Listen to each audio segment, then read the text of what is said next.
I'm Ginny Robertson, founder of the On Purpose Woman Global Community and the founder and publisher of On Purpose Woman magazine.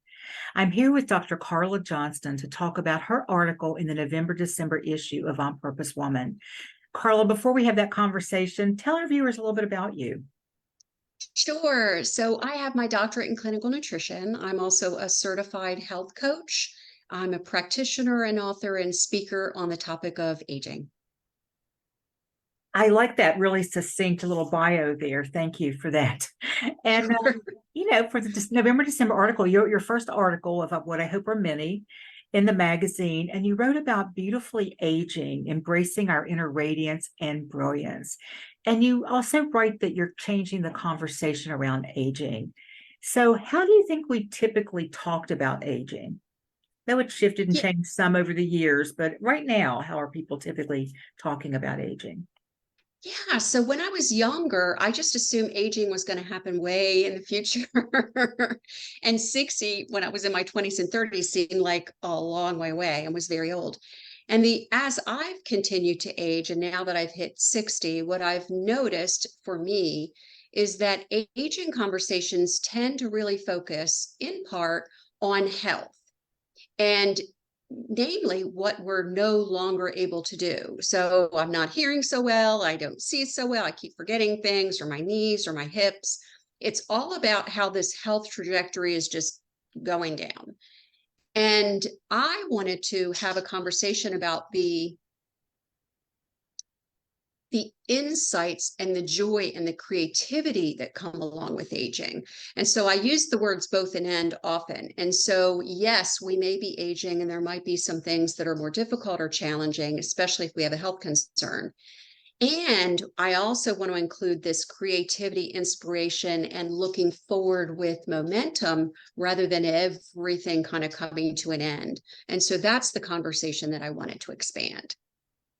Oh gosh, I so love that because like you, 60, 50 even, every decade I thought, well, this is the decade when I think I'm going to start to feel old. And I would hit it and I wouldn't. And I was shocked because those people ahead of me, 10, 20, 30 years, they were acting old when they hit those ages. And I always thought that 70 would finally be the decade when I started to feel like I was getting not older, but old. And I Mhm. hit that 2 years ago. And it's like the only thing that tells me I'm 72 and not 40 is I look in the mirror and I've changed a bit. That's all. Mhm. I feel just as good as I did mentally, That's wonderful. physically, emotionally, better emotionally. I mean, there's all kinds of better things. I love that you're having this conversation and that you're really making this the focus of your work. So, what are some ways that we can change the conversation? I think language is so important, both when we use it and when we hear it from others. So, what are some ways we can re-language this conversation about aging? Well, you've started it out brilliantly, Ginny, and that is when am I going to feel old? And so feeling old or feeling that things are shifting, I that's the first redefinition. So I'm a beginner at being 60. I just turned 60. So I'm a beginner of what that looks like, I love right? that. Yeah. And so for me, it really has been this year of what is it that I see myself doing beyond what's in the mirror, because that's the other part between health. It's also, the wrinkles and the chins and the hair and, the makeup and the stance and all this. And I found myself getting really anxious about taking photographs, about being on camera, because it was so focused on what this external piece was. And so by changing the conversation and elevating other women in this conversation of what does life look like for you now? It's not always about, well, I'm 60, then I'm going to be 70, then I'm going to retire. And we all have different paths, just like we do in health, just like we do in connection with our families. We all have different inputs. So the elevated conversation is just about how we're each defining. So you feeling older is my different from feeling older, which is our neighbors. The more we collectively talk, for me, the beauty of that is that we each get to learn each other's definitions. And so, and I think I've mentioned this before too, when we work together, if someone needs help, then I'm going to pull behind and say, here, I'm a little bit ahead. Let me help you to get forward. Mhm. If someone's struggling, I can stand beside you. We don't have to talk, but I can pace with you so you can at least feel like you've got somebody on your side. And for those that are ahead, to turn around and say, hey, can I get a little bit of a nudge here? Yeah, I need help. And aging does that brilliantly when we have these conversations. That's how we can change those definitions, in my Mm. view. Well, I was just reminded of three friends of mine. They weren't friends of mine when they wrote the book, but I got to know them because of the book a number of years ago. And they did the whole On Purpose Woman in-person circuit and talked about their book. And it was called Invisible No More: Secret Lives of Women Over 50. Wow. And they were great friends who'd been together for a long time. And they talked about all those things that nobody tells us to expect. And not that we should expect them, but some of them are physical. And wouldn't it be Mm-hmm. nice if we didn't hold them in secret? Like, Mm-hmm. menopause is a mystery, and not everybody does it the same way. It's not something Right. to fear or to be, Right. anxious about. Everybody does it differently. And so that was, I think, just an amazing opportunity for women to start to have that conversation because, women in their 60s, 70s now, we don't have role models for aging with ease and grace. I don't think, not that many. Every once in a while I'll come across a woman who's like, and I want them to be like 80s and 90s. I want them to be, ahead of me so I can go, look at that. She's Mm-hmm. doing this and she's 94, Mm-hmm. but we haven't had that many. My mother was acting old at 50 and wanting to kind of stay home more and just not do as much. And she was physically in good shape, but she just had this idea that, you know, and there were no role models for her at all, of course. So I'm so happy that you're having this conversation. I so agree that we need to surround ourselves with other women who are doing really well with the process. And I know that it's not about, and I don't want to have anybody think that we're talking about this. It's not about ignoring those things that are going on. People Right. have health issues, people have health challenges, and we honor those, but yet it doesn't have to look the way it looks for everybody. So, And yeah. you said it beautifully. So for me, it's a transition, like perimenopause, menopause, there are transitions in life, Mhm. just like puberty is, right?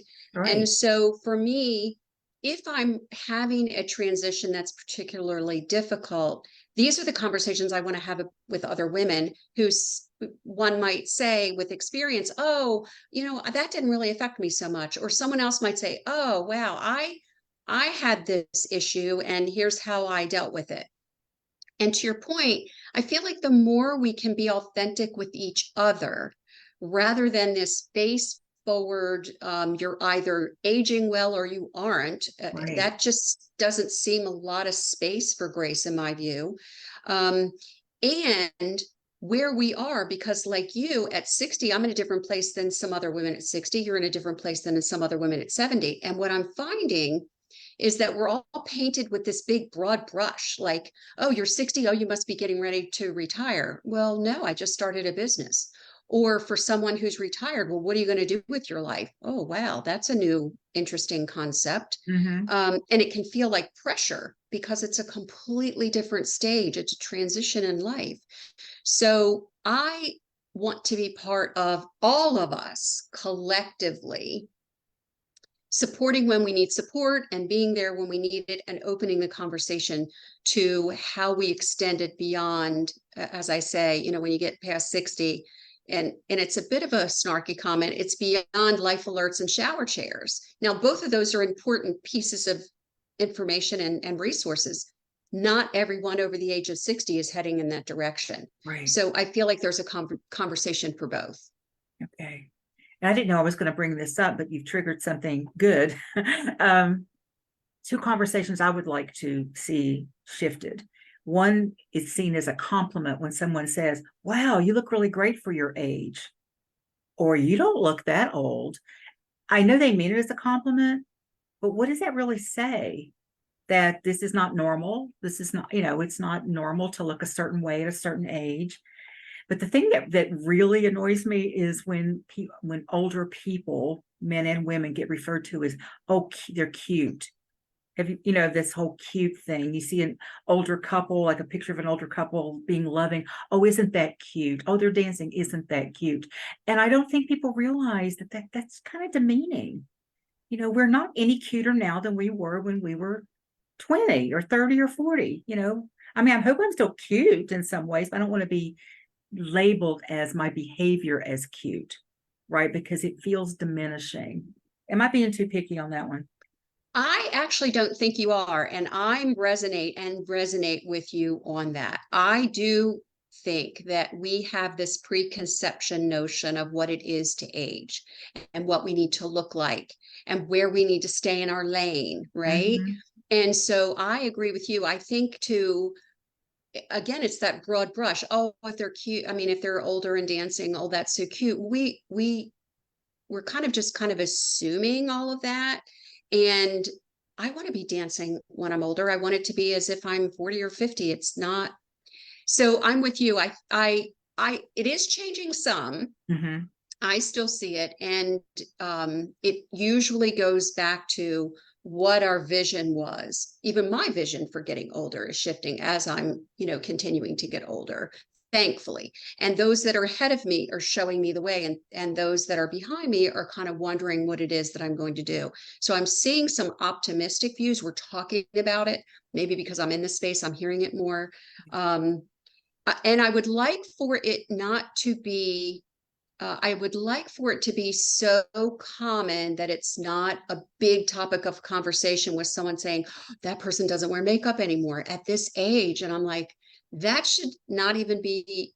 Are we interested in what they have to say? What's the substance of what they're doing? How are they contributing to the world instead of whether they have makeup on or whether they have gray hair? I just feel like Right. we can have a Right. better conversation. Yeah, I agree. And I do think that most people who say those things, they're just not aware.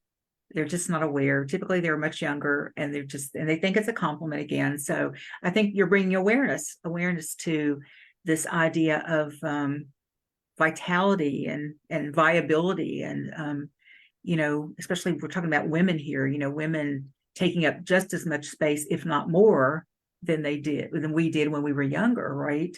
Instead of Yeah. diminishing that, as women age, they tend to want to diminish themselves. I remember when I decided to let my hair go natural just to see what it would look like. And I don't think I didn't have a Facebook picture yet because I wanted to get my hair cut and I had a picture taken. And but I said, I decided to do this. I'm not posting this for anybody's opinion or advice. And I reserve the right to change my mind at any time about it. And some of the response I got from younger women were just, oh no, I would never, ever, the first gray hair I see, I'm going to start. And it was just this thing about, oh, I know I tried that and I felt invisible. I was invisible. And I think that the conversation is that, I believe you have to feel invisible before you have gray hair to feel invisible when you get gray hair, right? Or whatever color your new hair is. And so I think the conversation is more about why do so many women feel invisible to begin with? And in aging, you can drop that cloak of invisibility, and start to be seen and heard more. And we need women showing us how to do that. So, I agree. And I had this interesting conversation with a friend of mine a couple of weeks ago. And she was getting annoyed with me about, I love wearing makeup and I love doing my hair and I'm going to rail against aging. And I don't think there's anything wrong with that. And I sat back and it ended up to be a really substantive conversation. And the point I was trying to make is that we can both survive together and support each other together. I'm not advocating that you don't wear makeup. I'm not advocating that you don't do the things that you're doing and that you love to do. What I am saying is that I want to get beyond all of our conversations about how we're going to look younger and feel younger and behave as if we're younger. I want to embrace getting older in the midst of everything that's going on. If there is a health challenge, I'm not minimizing that there is some decline. What I'm saying is that doesn't mean in my mind that we can't look forward and have forward motion or can't experience joy or social connection or exploring new opportunities because we're getting older. It just, to me, it always seemed like the trajectory was going down. And I'm like, I there is never a true up or down. It's always for me seasons, as in waves. And I just want to look at aging and behave and work with people in their aging as if it's a wave. There are times that we crest it and we look out and it's beautiful. And then we kind of come to the bottom and all we can see is water. And so we may need support, or it may be that we just need to breathe. That's where we are. And then knowing that the wave is going to move, because it's never static in the ocean. It's always constant motion. You're so right. And you bring up some really good points there. And what it brings to mind for me is back in the early days of the feminist movement, the early feminist movement. I was a little young for that one, like this early 60s, mid 60s. And even into the 70s, though, women started kind of fighting each other. And, some women were actually fighting for the right to have, careers where they got paid equally and the right to stay at home with their children. But it became this, well, if you're a real, if you really care, you wouldn't stay home with your children. You would go get a career, or, oh, you're a terrible mother because you're not staying home with your children. So women were fighting each other on that. And I think the same thing could be happening now in some ways, where we've got women who, I just want you to be happy in your life. I don't care how you do it. If it feels good for you to have some cosmetic stuff done or to keep coloring your hair, that's great, right? I don't think we have to be judging each other about how we age. I think it's more about, and what you're teaching is, it's the mindset of aging. It's can we be the best of our age that we want to be, and see, I wouldn't want to use words like rail against aging, because how about for vitality, but I don't ever want to think people think that because I decided to do my hair like this, that it's for everybody. Everybody has to feel good about it, and so I think that's another place that we could find ourselves. I don't know if that makes sense or not, kind of butting heads a little bit. That's why it's so important to be together in community and have those conversations. Yeah. It does. And what I found too, just in my own, little bit of research is, as men age, they're not talking about their hairstyles and whether they're going to wear blue on the camera or whether their chins are going to show. They're talking about their substantive stuff, right? And that's what I want for many of us who want to have those conversations. I don't want it to be about, well, did you see that hair color on her? Or she looked funny on camera? Or did you, the wrong angle? Or, oh, I can see the crow's feet. And while for some that's part of who they are, I want to elevate my conversation to be, how are you defining aging? One of the most beautiful things I learned in my herbal medicine program from someone who was an amazing mentor, she would always say, we're a beginner. So for someone who had lost a parent in our class, the most beautiful thing she said was, you're a beginner at not having your parents here. And we all took a breath. And so I said that to myself at 60, because I did go, oh, I'm 60 now. I'm a beginner at being 60. What does that look like? I'm writing the script as I go. It's never been written, or I'm not going to follow someone else's script. So as health ailments come up, they're going to be new to me. And how am I going to deal with them? Just like we do when we're younger. It's just, there seems to be this preconceived notion of what we need to do, almost like in our 20s, when you finished high school and are you going to go to college? Are you going to have a child? Like there's these preconceived, here's the slots you fit in. I kind of feel like that's how it is for me at 60. You're either going to retire, or you're going to work, or you're going to do, it's like, no, I'm painting with watercolors with both my hands, if you will. I'm not even using a paintbrush at this point. And then just kind of take it from there.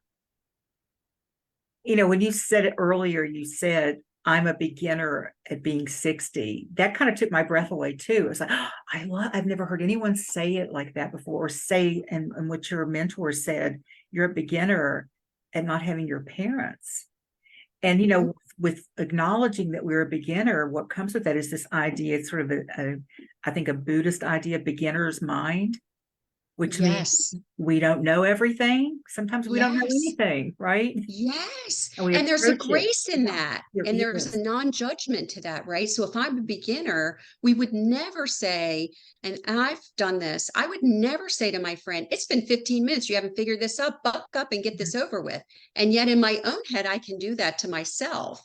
So again, it's that taking the breath, especially after a challenge, an obstacle, which all of us have had. and go, okay, what is it that I need to do for myself now? Is it that I need to get moving? Or do I need to take a minute and take stock and take a breath and meditate or take a walk, whatever it is, just to kind of check in with ourselves. And I think sometimes as we get older, we forget to do that. Yeah.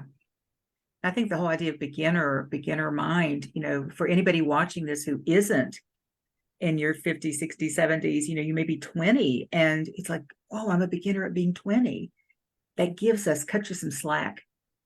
Yes, Because we all need to make these mistakes so we know what's working for us. It's just information, right? Just okay, it that is. didn't seem to work out for me, so wonder what's next. Right, We right, do get a right. lot more of those options when we're of a certain age because it was Carolyn Mays who wrote this book about goddesses age well or something like that. I forget what it was, and the two main points that she made in her book were around the wisdom that comes with aging for women and the freedom that comes with aging for women. The freedom, the unencumbered life, if you will, that hasn't been Mm-hmm, possible for a lot of women, and what mm-hmm, we can do with that and how we can show mm-hmm. up in the world rather than, oh no, I don't have any kids around anymore, or oh no, I'm not biologically able to have a baby any longer. Well, who wants that? Right? It's like, no, but I can Yeah. channel all that other stuff that was being used for that into wisdom and kind of carving out the future, you know. Yeah, and we can also be bringing in what we thought was going to be, right? So there can be some, oh, I thought I would have dot, dot, dot, Mhm. you insert whatever that is. So Mhm. it's this constant, well, that didn't happen. So I can spend a lot of time there, and I'm a working masterpiece in progress. So there is no perfection. I Masterpiece in often get caught up progress. in, Love yeah. that. um, and so, I've often talked about bucket list. Like, is it that you're finishing what you had already started way back? And I'm hoping you're adding new things to it, right? So it's not always just about finishing, it's also about adding to. Just like in health, yes, I may have this issue.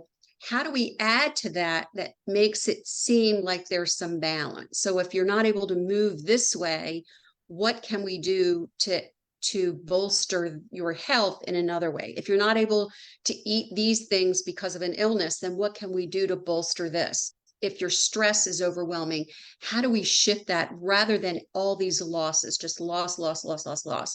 And how do we shift that to at least provide at least some balance that's possible? Yeah, to bring all that positivity in rather than looking at just the loss. I think bucket list can be that way sometimes. Oh, I didn't skydive when I was 30, so I'm probably not going to do it now that I'm 95. Well, some have Yes, personal choice, but I don't think our bucket list should have hold regret for us. yes. Just acknowledge that, okay, I really don't think that's a good idea for me anymore. Yeah, But it's a I choice can do then. this. I can do this, right? Yes, What you're I love talking it. about here. Yeah. Well, you also talk in your article about that we can have a different experience of aging by approaching it with a fresh set of eyes. And we've touched on that a lot. Do you have anything else, any more you want to say about that? The other piece of it for me that's most important in all of the work that I do, it's that each of us has a unique journey. We have unique experiences coming into aging, and we're going to have unique experiences going through it. And so, what is true for one person may not be true for another. I'll just give you a quick example. Many times I'll get, well, now that I'm older, I hear I need to be on keto, or now that I'm older, I feel like I shouldn't be doing tennis, or now that I'm older, I should be sleeping more. And my answer is always check in with yourself and see what is true for you. There is no for everyone usually. Mhm. And so in addition to aging, for me, the important part is the uniqueness that each of us has, and that we can share that so that we can make decisions. And each of us is unique. There isn't, a one size fits all. Stop reading those doomsday articles about everything to expect, right? Yeah. And Yes. turn down the volume on the prescription or the medicine. What's that word? I guess prescription medicine commercials on television. to tell you that you might need something you didn't even know you needed. Oh, maybe that's what it is. Not everybody needs the medication either. You know what I mean? We're just bombarded with so much stuff about what can go wrong with our lives Yes, and go and beyond the headline, go right? beyond the So if headline. that's the headline, what's beyond it and what's true for me Yeah. with this, and then you can make the decision based on those two things. Well, you have an exciting program that you're developing that's getting ready to launch officially. And you want to tell everybody about that? I do. Thank you so much. So, because of these conversations, I realized that there was a spot that wasn't available for these conversations. I mean, this is a lovely opportunity, and I wanted it to be more frequent and more structured. So, I created a membership group. I call it Dynamic Decades, and it's for women who are 60, 70, and 80 plus who want to focus on, I say, health, happiness, and purpose. So whether you're working or whether you're retired, you may be looking for support or maybe accountability. We're going to meet once a week and pick a health topic. We're going to have some fun. We're going to have some conversations. I'm going to have some experts come in and talk to us about various topics. And it's just a way collectively for all of us to get together with these voices and fill it with positive, optimistic pieces of information, because I feel like the world right now is just tuned directly to negativity. Mm-hmm. And so while I may need to know that, I don't want to marinate it, if you will. So I started this program. It's going to kick off this coming Saturday, and I'm really excited about it. I'm really humbled by the number of women who have said, that sounds like it might be interesting. So I'm nervous, and I mean, it's a brand new endeavor, and I'm really optimistic. I'm one of those women that said, I think there may be something there for me. And as you were talking, I was trying to actually put into words why I said yes, because, I think I'm doing really well. And I'm living my purpose, and I'm loving my life.